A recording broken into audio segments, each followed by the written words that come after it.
हमारे सराउंडिंग में जो भी है वो एक रेडियस आर्क में है, कोई भी चीज फ्लैट स्ट्रेट लाइन नहीं है। तो द स्टार्टिंग इज आर्क, तो सारी चीजें उसके अराउंड ही है, यानी उसके प्रोजेक्शन में ही है। तो that's why the name become arc projection. Covid का इफेक्ट कुछ आर्किटेक्चर में आया था? बहुत आया था। हमने 18 मार्च 2020 को ऑफिस स्टार्ट की थी और 23rd से लॉकडाउन स्टार्ट हुआ। पर for choosing land versus renovation I will choose land first. और एक जो पीवीसी पैनल वगैरह ऑफिस में यूज करते हैं, तो वॉलपेपर और उसमें क्या डिफरेंस पड़ता है? सी कॉस्ट वाइज अगर मैं बात करूँ, एस्थेटिक वाइज तो बहुत depends upon the mood boards what you have designed it. तो खैर तो बेस्ट कौन सा ऑप्शन रहता है इंडिया के हिसाब से? इंडिया के हिसाब से मैं बोलूँ तो क्लोज किचन सबसे बेटर ऑप्शन रहता है। तो आपका अभी तक का सबसे बेस्ट प्रोजेक्ट, अभी तक का मेमोरेबल कौन सा होगा? मेमोरेबल प्रोजेक्ट्स, हर एक प्रोजेक्ट्स कंप्लीट होते हैं तो मेमोरी में ऐड होते जाते हैं कि ये प्रोजेक्ट्स में ये चीज हमारी बहुत अच्छी थी, ये चीज में हमारी ये चीज अच्छी थी। Hello and welcome, my name is Amrita Jha. आप लोगों को ये बताते हुए मुझे काफी खुशी हो रही है, आज हमारे साथ गुजरात के जाने माने आर्किटेक्ट मिस्टर अमन ठक्कर हमारे साथ में हैं। सबसे पहले अमन सर, आपका वेलकम है हमारे शो में। सबसे पहले सर अपना एक इंट्रोडक्शन देते। मेरा नाम आर्किटेक्ट अमन ठक्कर है। I am co founder of Arc Projection. हमारी फर्म वडोदरा बेस्ड है। हम लोग 2020 से रजिस्टर्ड एज अ फर्म है। We are working on interior architecture and hospitality projects all over Gujarat and India में भी काम कर सकते हैं। हमारा प्रोजेक्ट्स काफ़ी टाइम से इंटीरियर्स में काफ़ी सारे प्रोजेक्ट्स चल रहे हैं।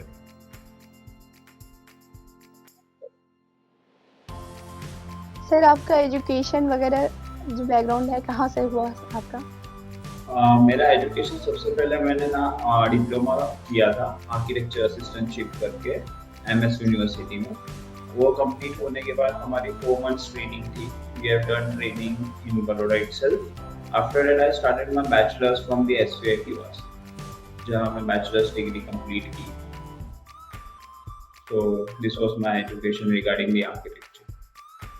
आपका इस डिजाइनिंग लाइन में आने का क्या मुख्य मकसद क्या था? मीन्स फैमिली बैकग्राउंड में कोई है या आपका खुद का बचपन से ड्रीम था कि मुझे ये लाइन में जाना है? फैमिली बैकग्राउंड में ऐसा सच कोई आर्किटेक्ट तो नहीं थे, बट थोड़े बहुत ऐसे कनेक्ट्स थे जहाँ वो लोग डिजाइनिंग रिलेटेड काम करते थे, इंटीरियर वगैरह। तो वो उस टाइम से ही ऐसा था कि लेट्स डिजाइनिंग के हिसाब से कुछ करें तो हमारा भी स्कोप अच्छा रहे फ्यूचर में। तो डिजाइनिंग का बचपन से ही था थोड़ा बहुत कि भाई स्केचेस वगैरह, डिजाइनिंग वगैरह। तो वो था कि भाई ये फील्ड में जा सके, इंटरेस्ट था पहले से ऐसा।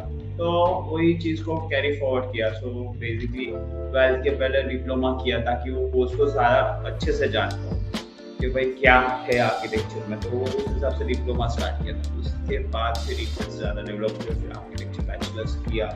सो चाइल्डहुड से थोड़ा बहुत, तो चाइल्डहुड नहीं बोल सकते, बस 7th-8th स्टैंडर्ड से ही था। इंटरेस्ट आपका आ रहा था? हाँ। Okay.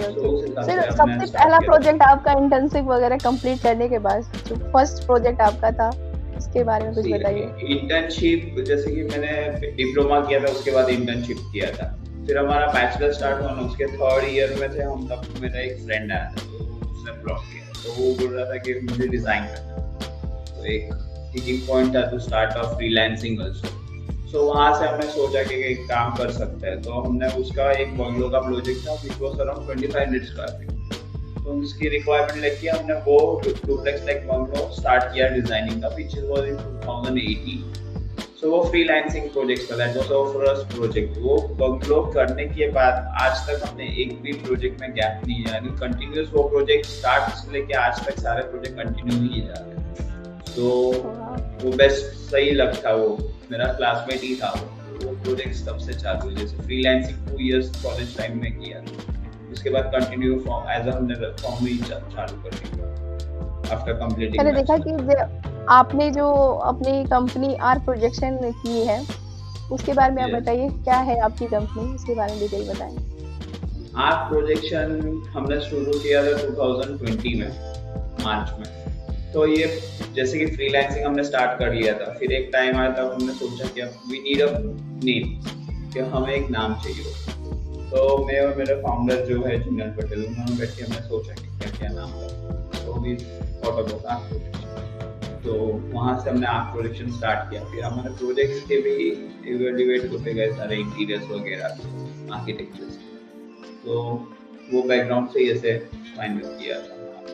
Basically arc projection is was like के नाम इसलिए आया कि आर्क फॉर दैट सब कुछ हमारे सराउंडिंग में जो भी है वो एक रेडियस आर्क में, कोई भी चीज फ्लैट स्ट्रेट लाइन नहीं है।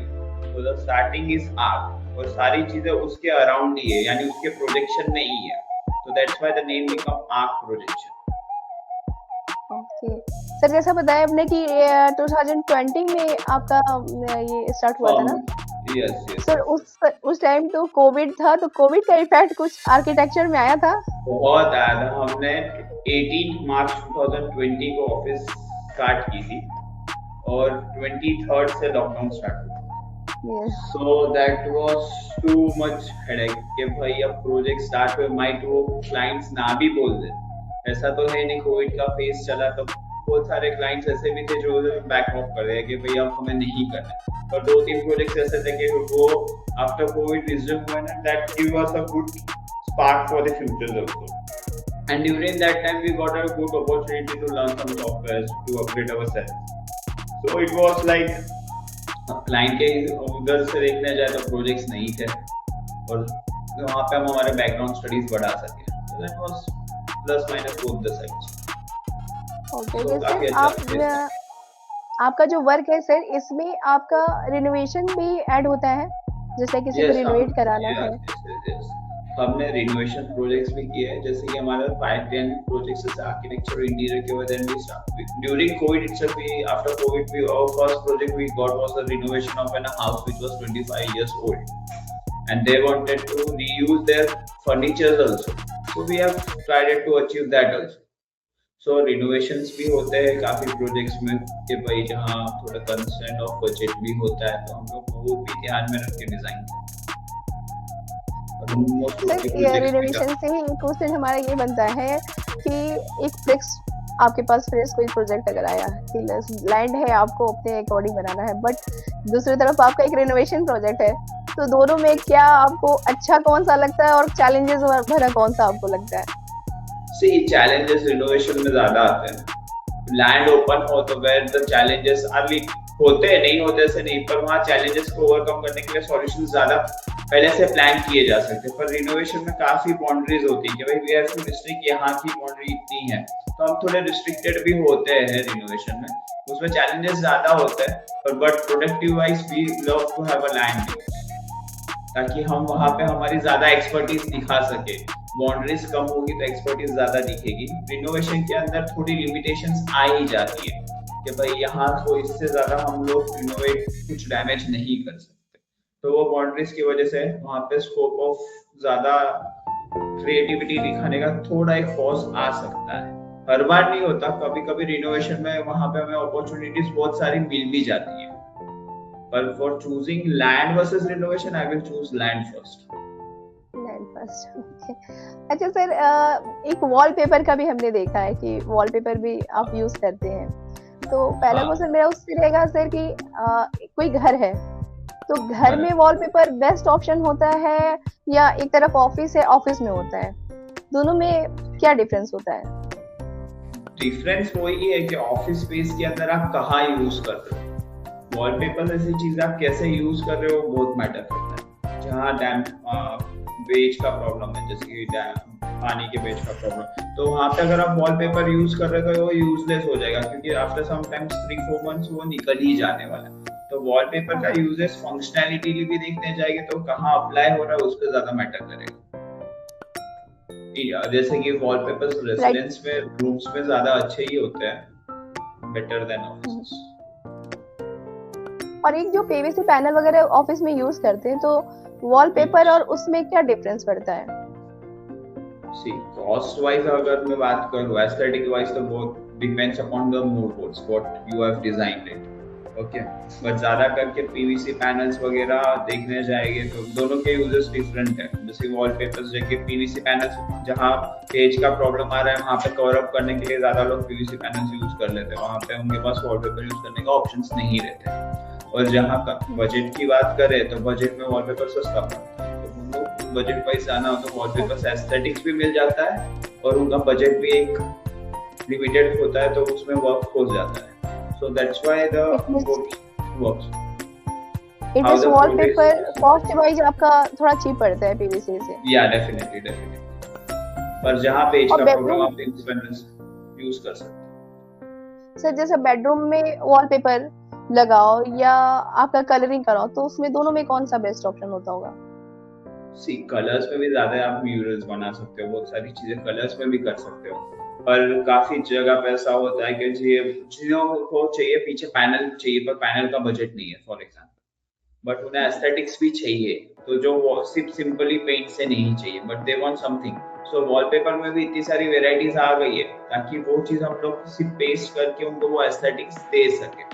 इसके लिए वो बेडरूम्स में उस हिसाब से हम लोग अगर वॉलपेपर से कुछ ऐसी चीजें करें तो एस्थेटिक्स के लिए अच्छा रहता है पेंट से ज्यादा, तो थोड़ा एसेट वॉल जैसा क्रिएट कर। सर एक रेसिडेंस, सर जैसे रेसिडेंस प्रोजेक्ट होता है कोई भी अगर बनवाते हैं तो उसमें एक मंदिर का बहुत क्लाइंट में रहता होगा कि मंदिर हमारा होना चाहिए, तो उस पोजीशन में आपका सजेशन क्या होगा कि इनबिल्ट वाली वो वॉल में मंदिर को करना या स्पेशल जो मंदिर रेडीमेड होते हैं वो रखना, दोनों में कौन सा बेस्ट चॉइस होगा? हम लोग तो कस्टमाइज ऑन साइट डिजाइन करवाते हैं, हम लोग नीश क्रिएट करके मंदिर का प्रीफर नहीं करते क्योंकि वहाँ पे अपॉर्चुनिटी टू डिजाइन बहुत रिस्ट्रिक्ट होता है काफी, तो जिससे अच्छा हम लोग कस्टमाइज डिजाइन करके एक थोड़ी स्पेस मंदिर के लिए भी प्रोवाइड कर सके, तो हमारा ट्राई फर्स्ट वो ही रहता है क्योंकि वो एस्थेटिक अच्छा हो जाता है और हमारे पास भी ऑप्शंस काफी मिल जाते हैं डिजाइनिंग, और basically we need a space for the pot,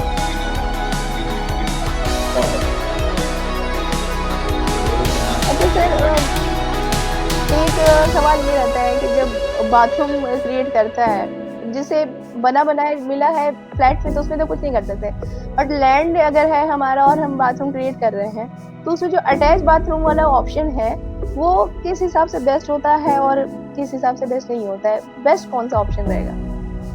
attach bathroom, क्योंकि वहाँ पे आप स्पेस मैनेजमेंट अच्छे से कर सकते हो। आपको दो स्पेसेस के लिए डिवाइड करने के लिए, कॉस्ट बढ़ाने के लिए, वो सब की ज़्यादा उससे ज़्यादा बेटर है कि हम लोग अटैच टॉयलेट करें। अटैच टॉयलेट में स्पेस भी अच्छे से हो जाएगा और एक फंक्शनैलिटी भी ऐड हो जाती है। एंड अब तो अटैच में भी हम लोग ग्लास पार्टीशंस कर देते, ये कर देते, बहुत सारी चीज़ें हो सकती है जिसकी वजह वो डिविजन्स मिल जाते हैं, ड्राई एरिया और वेट एरिया का डिवीजन मिल जाता है, क्योंकि पार्टीशन बेटर रहता होगा। But okay.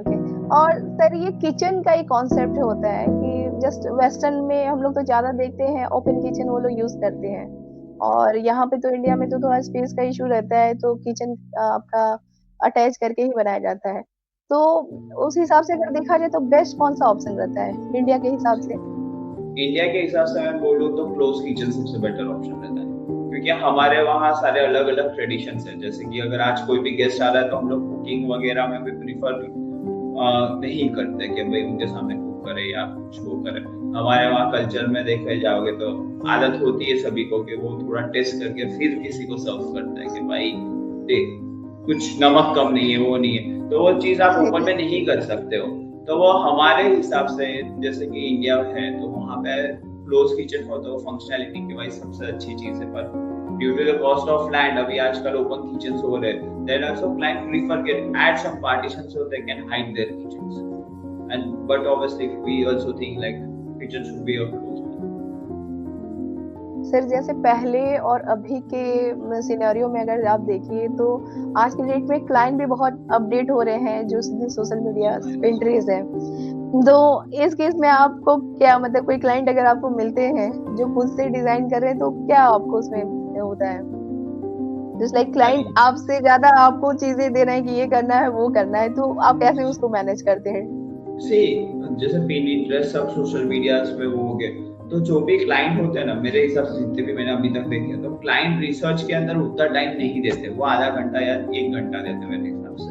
तो वो जो फर्स्ट फीड्स जो मिलेगी ना, वो यानी मेरे पास अगर 10 क्लाइंट है ना, तो 5 से 6 क्लाइंट अगर उनके ओपिनियंस में मांगूंगा व्हाट योर चॉइसेस, तो उसमें से कम 5 की जो शेयर्ड इमेजेस आएंगी ना, that will be the similar ones, because वो लोग का वो नहीं होता। और काफी क्लाइंट्स आजकल ऐसे भी they want us to design their aesthetics। काफी लोग ऐसे भी मिल जाते हैं कि भाई we trust you, you just make your best options। वो लोग रिसर्च नहीं, वो लोग हमारे ही मूड बोर्ड्स को फाइनल करते हैं। काफी क्लाइंट्स ऐसे होते हैं जो शेयर करते हैं, पर उनके सारे इमेजेस सेम ही आते हैं। क्यों?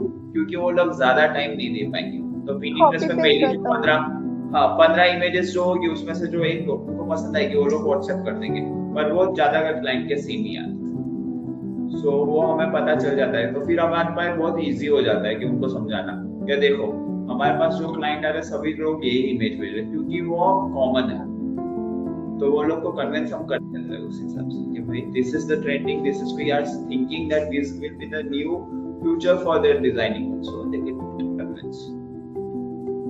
सर लाइटिंग की टाइमिंग में अभी आप सिनेरियो अगर देखो तो बहुत चेंजेस अभी आए हैं, ब्रैकेट्स चेंज हुए हैं, झूमर का जो पहले ओल्ड स्टाइल था अभी आपका काफी चेंजेस आ गया है। तो लाइटिंग के बारे में सर थोड़ा सा डिटेल बता दें कि क्या आपके नजर से बेस्ट है? लाइटिंग्स में how you have designed your house, आपके इंटीरियर डिजाइनर या आर्किटेक्ट ने कैसा थीम आपके लिए डिजाइन किया है, वो सबसे ज्यादा मैटर करता है। मॉडर्न किया है, ट्रेडिशनल किया है, कौन से हिसाब से उसने डिजाइन किया है। Trust your interior and architects, पहली चीज, क्योंकि उन्हें पता है कि वो कॉम्बिनेशन में क्या बेस्ट प्रोवाइड करने वाला। कोई भी लाइट ऐसा नहीं कि ये ट्रेडिशनल थी तो ये उसका एस्थेटिक अच्छा नहीं है, कि ये मॉडर्न है तो उसका एस्थेटिक अच्छा नहीं है, पर वो एस्थेटिक किस थीम के साथ जा रहा है वो मैटर करेगा मेरे हिसाब से। एक लाइटिंग का सर होता है ना कि जस्ट आपका बेडरूम है और आपका हॉल है, हॉल में तो आपके गेस्ट आएंगे, बेडरूम में तो फैमिलीज को रहना है। तो लाइटिंग फंक्शन आज के डेट में सोशल मीडिया के चक्कर में लोग बेडरूम में भी देते हैं। तो उस हिसाब से आपको क्या लगता है कि लाइटिंग फोकस ज्यादा बेडरूम पे होना बेस्ट है कि नहीं?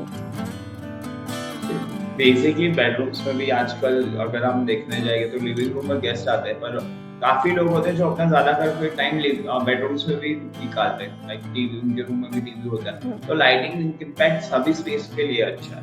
तो वो स्पेसेस ऐसा नहीं है कि भाई लिविंग रूम में हमें लाइटिंग ज्यादा चाहिए या बेडरूम में चाहिए। कितनी लाइटिंग रिक्वायर्ड है एक स्पेस के लिए, उसके हिसाब से ही लाइट्स प्रोवाइड करते हैं, तो दैट इज बेटर। और लाइट्स तो चाहिए, क्योंकि आज बहुत सारे लोग बेडरूम्स में ज्यादा टाइम स्पेंड करते हैं, क्योंकि वर्क फ्रॉम होम कल्चर भी है। काफी लोग के पास ऑफिस स्पेस नहीं होती, तो वो लोग रूम्स के अंदर स्टडी टेबल वगैरह लगाते हैं, तो they need spaces, they need lights. तो हम लोग उस लाइटिंग को प्रीफर ऐसा नहीं करते कि ये स्पेस में ज्यादा करनी पड़ेगी या उसका स्क्वायर फीट एरिया कितना है उसके हिसाब से हम लोग डिसाइड करते हैं। अच्छा सर, ये मिरर का क्या कॉन्सेप्ट है? जस्ट पहले तो एक मिरर हुआ रहता था, कॉमन एरिया आपका में लगा रहता था, तो अभी मिरर को लेके देखा जाता है कि काफी उसमें कैटेगरीज भी आ गए हैं, लाइटिंग के भी आ गए हैं और लाइटिंग चेंज करने के। तो कौन सा आपको पुराना वाला ट्रेड वाला अच्छा लगता है या जो अभी न्यू लाइटिंग वाला मिरर आया है वो बेस्ट होता है? फर्नीचर में कैसा है कि ट्रेंड्स के हिसाब से भी और प्लस फंक्शनैलिटी के हिसाब से भी देखने जाए तो हर एक फंक्शन वाइज आज जैसे कि हर एक की हैबिट चेंज होती है। जैसे कि सभी को रेडी होने का वो क्रेज है, सभी को रेडी होते हैं, तो उनको भी अपनी प्राइवेट स्पेस में रेडी होना है। सो सभी स्पेस के हिसाब से वो नीड्स आ गई है, रिक्वायरमेंट आ गई है कि वी नीड अ मिरर, तो वो मिरर हम लोग को वहाँ प्लेस करना पड़ता है। And that give aesthetic, जैसे कि स्मॉल स्केल का रूम है, 10 by 10 का अगर बेडरूम है, you have good space to place a mirror। तो अगर आप वो मिरर लगा रहे हो तो स्पेस भी आपको विजुअली डेवलप होगी गुड रिफ्लेक्शन की वजह से, तो वहाँ उसकी डिजाइन वाइज भी उसकी नीड आ ही जाती है कभी कभी वो हिसाब से। तो मतलब आपके हिसाब से क्या लाइटिंग उसमें होना चाहिए मिरर में? सी अब यूज करना है तो वहाँ पे लाइट्स तो चाहिए होगी, क्योंकि then only you can look up to the mirror. Lighting पर placement of lights is important. Like आप अगर जो बंदा सामने खड़ा है उसके एग्जैक्ट सीन पे लाइट दे दोगे तो इज यूजलेस। इसके वजह से वो शैडो कास्ट होगा तो उन्हें उनका खुद का फेस क्लियरली विजन नहीं है, तो उससे अच्छा सामने लाइट्स है जो मिरर के साथ आगे रख के तो सर जो आप प्रोजेक्ट अभी करते हैं किसी भी क्लाइंट्स का, तो उसमें आपका मटेरियल प्रोवाइड कौन करता है? आपके क्लाइंट्स करते हैं या आपका खुद से कोई बेंच है? हमारा खुद के वेंडर्स हैं, हम लोग खुद ही पूरा टंकी प्रोडक्ट्स के हिसाब से वो कंप्लीट करके देते हैं, जहाँ उनके एक डिफाइंड बजट्स होते हैं कि we have to spend this much for this space, so we make them entire the project we complete with our own materials with our own team. Means हमारे वेंडर्स जो आप फर्नीचर यूज करते हैं या sanitary use करते हैं तो आपका किसी कंपनी के साथ में टाई अप होगा?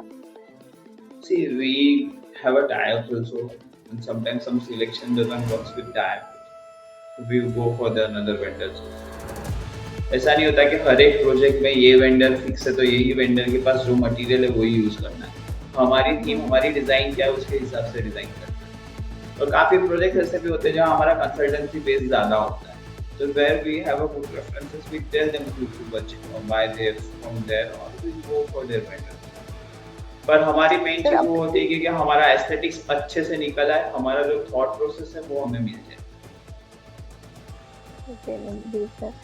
सर एक चीज और है कि अभी जो आपका सिनेरियो चल रहा है उसके हिसाब से आपको क्या लगता है कि आगे के 5 इयर्स में क्या चेंजेस आ सकते हैं?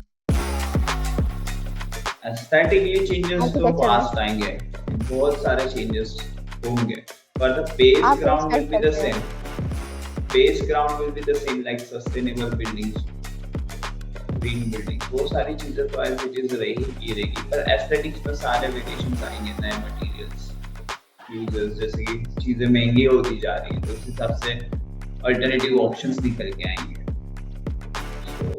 सर ग्रीनेज के लिए आपका क्या मतलब है? जैसे अभी देखो ट्री वगैरह सारे कट रहे हैं, ये हो रहे हैं, और कोई अगर लैंड के थ्रू अगर अपना घर बना रहा है फ्रेश, तो आप उसमें अगर मान लीजिए लेडीज को कुछ प्लांट्स के अगर शौक है तो उसमें क्या आप टेरेस गार्डन बनाना प्रेफर करते हैं या ग्राउंड में कुछ ऑप्शन देते हैं? ग्राउंड में ज्यादा ऑप्शन बेटर रहेंगे, क्योंकि नेचुरली अगर रखेंगे जितना तो उतना बेटर रहेगा। Terrace garden is the alternative for the landscaping, but first preference will be the land, the roots will be better, you know, so land is the first thing। Terrace garden जो बहुत लोग बनाते हैं sir, तो उसमें wall से आपका नीचे सीलन आने की एक्सपेक्ट रहती है क्या? नहीं, ट्रीटमेंट होती है जिससे वजह से वो सीलन नहीं आएगी, उसका प्रॉपर प्रिकॉशंस लेने पड़ते हैं। क्या क्या होता है प्रोसेस कि आपका रूम में ना आए सीलन? ज्यादा करके जो भी टेरेस गार्डन्स जो भी ज्यादा करके बनाते हैं ना, तो what designer try to make it in parking space के ऊपर बनाना ट्राई करती है, बालकनी होती तो उसके ऊपर के टेरेस पे बनाना चाहते हैं, ताकि उसका जो बेसिकली तो नेचुरल टेरेस गार्डन बनता है तो नीचे जो आरसीसी होता है उसके ऊपर डैम प्रूफ करके फिर उसके ऊपर ब्लैक सॉइल डाल के ही किया जाता है, तो डैम प्रूफिंग की वजह से नीचे सीलन आने के चांसेस नहीं होते हैं। और हम पानी जैसे कि प्लांट्स को देते हैं तो प्रॉपर एक आउटलेट भी देना पड़ता है कि वो जो पानी, जो थोड़ा पानी ज्यादा होता है तो उसका निकालने का भी वे आउट होना चाहिए, अगर वो नहीं होगा तो सीलन आएगी ही आएगी। तो वो प्रॉपर प्लानिंग के साथ टेरेस गार्डन डिजाइन किया होगा तो सीलन के आने के चांसेस है ही नहीं, but only the thing is you have to properly plan first, then you need a good agency to execute it. Planning तो हो गया पर कॉन्ट्रैक्टर और डिजाइन और कॉन्ट्रैक्टर ऑन साइट एग्जीक्यूशन अच्छे से नहीं कर पा रहा तो वो प्रॉब्लम आ सकती है। सो दोनों की ट्यूनिंग भी मैटर करती है विद क्लाइंट। क्लाइंट भी उसके जो टेरेस गार्डन करना है, उसका जो शौक है टेरेस गार्डन का, उसके लिए उन्हें भी वही एजेंसी, अच्छी एजेंसी के साथ वर्कआउट करेंगे तो वो सीलन नहीं आएगी। सर एक अभी लेटेस्ट मैंने देखा है कि फाइबर का पुल बना रहे हैं, लोगों के पास स्पेस है नहीं, तो जो होता है वो लोग छत पर करना चाहते हैं, तो एक फाइबर का स्विमिंग पूल मैं देख रही हूँ, उसके लिए आपका क्या मतलब प्रोस्पेक्ट रहेगा कि वो बेस्ट है या बेस्ट नहीं होगा वो ऑप्शन? इकोनॉमिकली अगर आपको पूल बनाना ही है जी। तो यू व्हाट जैसे कि स्विमिंग पूल बनाना हो तो ना with all over traditional method, तो उसकी कॉस्ट ज़्यादा ही जानी है फाइबर हुँ, से, उसका मेंटेनेंस ज़्यादा ही जाने वाला है। तो फाइबर क्या वन स्टॉप सॉल्यूशन है, जहाँ उसको इंस्टॉल किया then you get an easy access. So better है कि ट्रेडिशनली जो बनेंगे वही अच्छे एस्थेटिक में रहेंगे, वही हमें लॉन्ग टर्म के बेनिफिट्स में देंगे, पर इनिशियल कॉस्ट थोड़ी ज़्यादा आने वाली है कि फाइबर जैसे कि रीलोकेट हो सकते हैं। आजकल लोग क्या करते हैं, काफ़ी जगह पे रेंटेड स्पेसेस पे रेस्टोरेंट रिजॉर्ट्स वगैरह बनाते हैं, तो उन्हें क्या होता है कि आफ्टर थोड़े ईयर्स के बाद उन्हें शिफ्टिंग भी शायद करना पड़े। 1-2 ईयर्स के बाद अगर किसी ने फाइबर वाला पूल वाटर बॉडी पूरा क्रिएट किया है, 1-2 ईयर्स के बाद उसको रेंटेड स्पेस को चेंज करना है, तो ये ऑप्शन दैट वो पूरा निकाल के उसे रीयूज कर ओके। इन दैट केस वो आपका रीयूज़ के लिए बेटर रहता है। सकते। हाँ, यानी रीयूज भी कर सकते हैं उसे, पर डिपेंड उसने मेंटेन कैसे किया है, उसके ऊपर उसका प्लान्स कैसे लगा है, सारी चीजें भी मैटर करती है। पर बेसिकली बेटर तो ट्रेडिशनल वन ही है जो हमारा टेक्निकल है। मैं ये कह रही हूँ आपका अभी तक का सबसे बेस्ट प्रोजेक्ट अभी तक का मेमोरेबल कौन-सा होगा?